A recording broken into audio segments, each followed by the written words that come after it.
That's the sound of a big deal. At Wayfair, that sound happens a lot. Dream sofa for half the price? Big deal. New dining table you've been eyeing for months?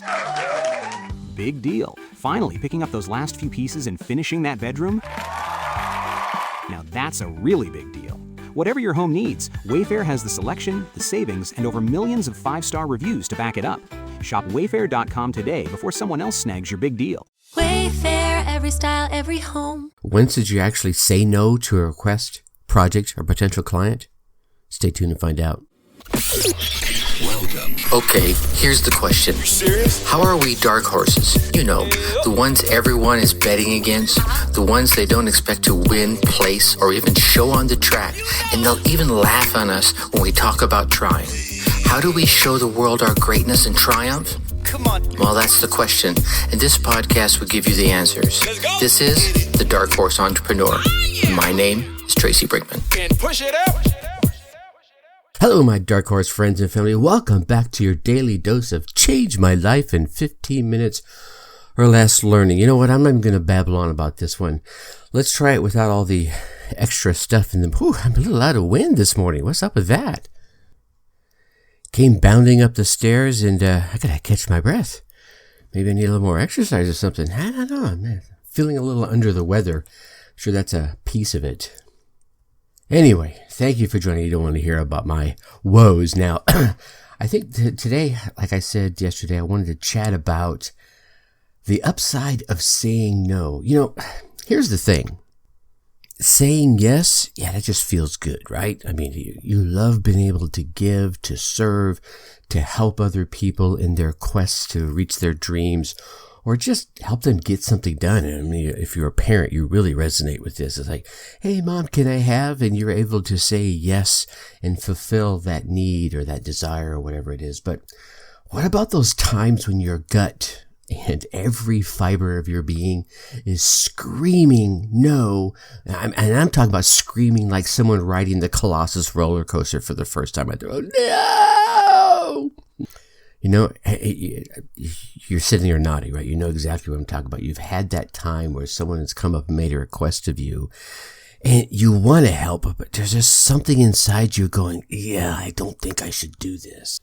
I think one of the things we all need to be able to do is, stop and take a look before we take on any new commitment that might be, I don't know, just a bit more than we're ready to take on, right? A bit more than you're entirely ready for right now.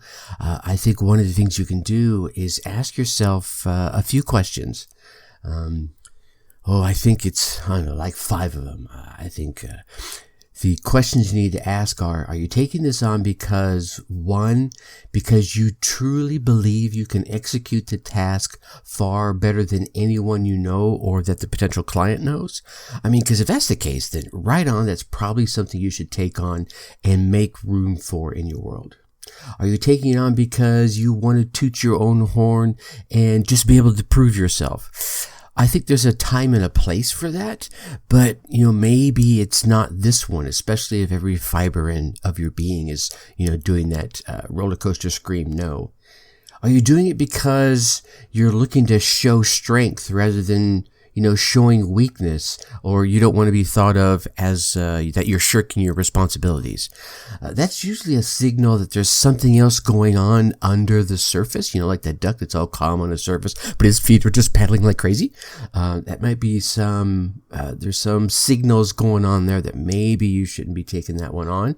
Of course, it's going to vary situation to situation and person to person. Are you taking it on because you love having the spotlight on yourself? That might be something you want to pause and reflect upon if that's the case. Hey, look, I love being the center of attention. I have no problem being in the limelight, but taking on a project just to do that at the wrong time could put me in a negative light, so perhaps those opportunities might do the same to you. So take that into consideration. And are you taking on the task just because you think it just might be fun?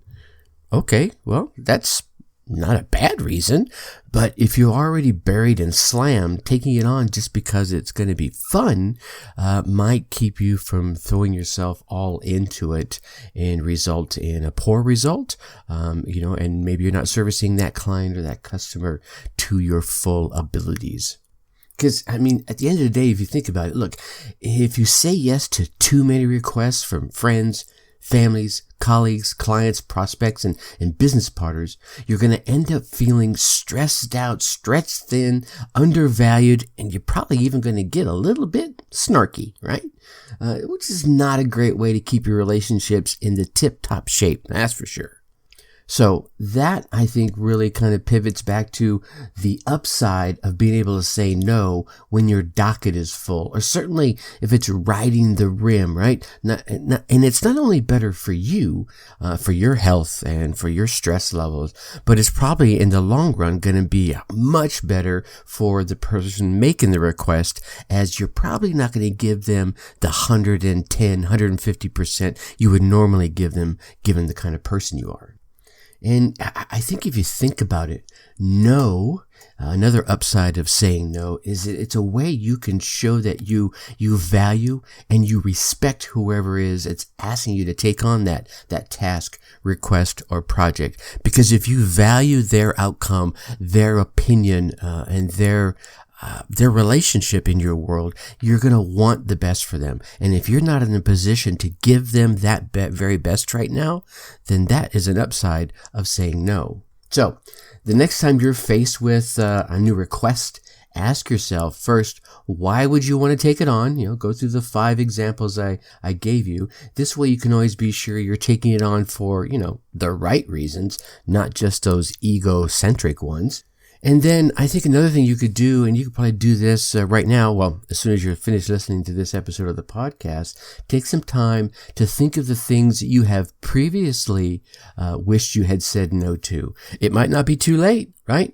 You could say no to them now and free up some of your time and resources.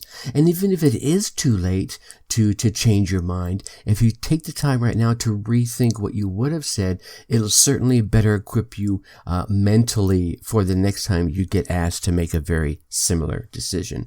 All right. So those are some of the upsides about saying no. Tomorrow we're going to talk about, let's chat about reconnecting in order to recharge.